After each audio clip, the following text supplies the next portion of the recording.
ஒரு எண்ணின் மதிப்பை 20% குறைத்தால் 80 கிடைக்கிறது எனில் அந்த எண் யாதுன்னு கேட்குறாங்க. இப்போ ஒரு எண் என்னன்னு தெரியாது, நம்ம எக்ஸ்ன்னு வச்சுக்கலாம். ஸோ அந்த எண் பார்த்தோம்னா 100%. ஸோ அதிலிருந்து 20% குறைக்கிறாங்க. அப்போ 100ல 20% குறைச்சா 100 20 போச்சுன்னா 80%. 100ல 20% குறைத்தால் 80 கிடைக்கிறது. ஸோ இந்த 80%க்கு தான் 80.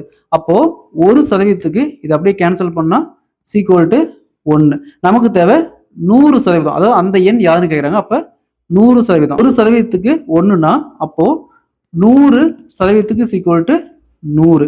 ஸோ அந்த எண் பார்த்தோம்னா 100. So option B is the correct answer. கொஸ்டின்ல ஒரு எண்ணின் மதிப்பை 20% அதிகரித்தால் 120 கிடைக்கிறது எனில் அந்த எண் யாதுன்னு கேட்குறாங்க. முன்னாடி சம்மில் 20% குறைச்சாங்க, இப்போ 20% அதிகரிக்கிறாங்க. ஒரு எண் என்னன்னு தெரியாது, நம்ம எக்ஸ். ஸோ அதுதான் 100%. அதில் 20% அதிகரிக்கிறாங்கன்னா அப்போ 100 + 20 அதிகரிக்கிறாங்கன்னா ப்ளஸ். அப்போ 120%க்கு 20% அதிகரித்தால் என்ன கிடைக்குதுன்னா 120 கிடைக்குது. 120%க்கு 120. அப்போ 1%க்கு ஈக்குவல் டு 1. நமக்கு தேவை 120%க்கு 120னா 1%க்கு 1. நமக்கு தேவை 100%. அப்போ 100% ஈக்குவல் டு 100. அந்த எண் பார்த்தோம்னா 100. Option B is the correct answer. ஓர் ஆடையின் விலை ரூ 2100 ரூ 2520 அதிகரிக்கிறது எனில் அதிகரிப்பு சதவீதம் என்னன்னு கேட்குறாங்க. ஒரு ஆடையோட ஒரு துணியோட விலை 2100 ரூபா, அது 2520 விலை அதிகரிக்குது. கொஸ்டின் என்ன கேட்குறாங்க, அதிகரிப்பு சதவீதம் என்னன்னு கேட்குறாங்க. ஸோ இந்த மாடலில் சம் கேட்டாங்களா, ஃபர்ஸ்ட் இந்த ரெண்டுக்கான டிஃப்ரென்ஸ் 2520ல் 2100 போயிடுச்சுன்னா 420 வகுத்தல் இந்த அமௌண்ட். எப்பவுமே எதுலேருந்து அதிகரிக்குது அந்த பேஸ் அமௌண்ட் தான் கீழே போடணும். அப்போது 2100 இன்ட்டு இங்கே சதவீதம் கேட்குறாங்க. அப்போ 100. 00க்கு 00 கேன்சல் ஆயிரும். இங்கே 42 21 கேன்சல் பண்ணால் 2.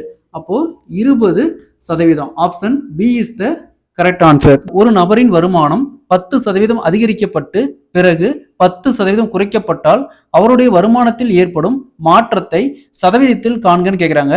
இந்த மாடலில் சம் கொடுத்தாங்களா, எப்பவுமே ஒரு பொருள், ஒரு விலை, ஒரு பைக்கோட விலை, இல்லை ஒரு சம்பளம், இந்த மாதிரி எது கேட்டாலும் சரி சேம் பர்சன்டேஜ் இன்க்ரீஸ் பண்ணி சேம் பர்சன்டேஜ் டிக்ரீஸ் பண்ணால் அது நட்டம். ஓகேங்களா, அது நட்டம் தான் வரும். அது இந்த மாதிரியும் கேட்பாங்க கொஸ்டின்ல, லாபமா நட்டமானு கேட்பாங்க, அது நட்டம் தான். ஓகேங்களா, இதை மக்கப் பண்ணி வச்சுக்கோங்க. ஸோ எத்தனை சதவீதம்னு கேட்டாங்களா, இந்த 10 × 10 வகுத்தல் 10. இங்கே சதவீதம் 00க்கு 00 கேன்சல் ஆயிரும். இங்கே 1 இருக்கும். அப்போ 1% குறைவு இல்லை 1% நட்டம், இந்த மாதிரி வரும். ஓகேங்களா, எப்பவுமே ஒரு பொருள் சேம் பர்சன்டேஜ் இன்க்ரீஸ் ஆகி சேம் பர்சன்டேஜ் டிக்ரீஸ் ஆச்சுன்னா அது நட்டம் தான். ஒரு புத்தகத்தின் விலை முதலில் 25% குறைக்கப்பட்டு பின்னர் 20% அதிகரித்தால் விலையில் ஏற்படும் மாற்றத்தை காண்கன்னு கேட்குறாங்க. இது ஒரு புத்தகமாக இருக்கட்டும், ஒரு பொருளோட விலையாக இருக்கட்டும், இல்லை ஒரு சம்பளமாக இருக்கட்டும், இந்த மாதிரி கேட்டாங்களா, ஃபர்ஸ்ட் 25% குறைக்கிறாங்க. அப்போ குறைக்கிறாங்கன்னா -25. ஸோ அடுத்தது 20% அதிகரிக்கிறாங்கன்னா +20. நெக்ஸ்ட்டு ப்ளஸ் இங்கே ஃபர்ஸ்ட்டு -25% குறைக்கிறாங்க இன்ட்டு இங்கே +20% வகுத்தல் 100. ஸோ இங்கே 100 கேன்சல் பண்ணோமா 5. நெக்ஸ்ட்டு 5 25 கேன்சல் பண்ணோமா 5. ஸோ இங்கே -25 +25. அப்போ -5 இங்கே -5 ஈக்குவல் டு -10% குறைவு.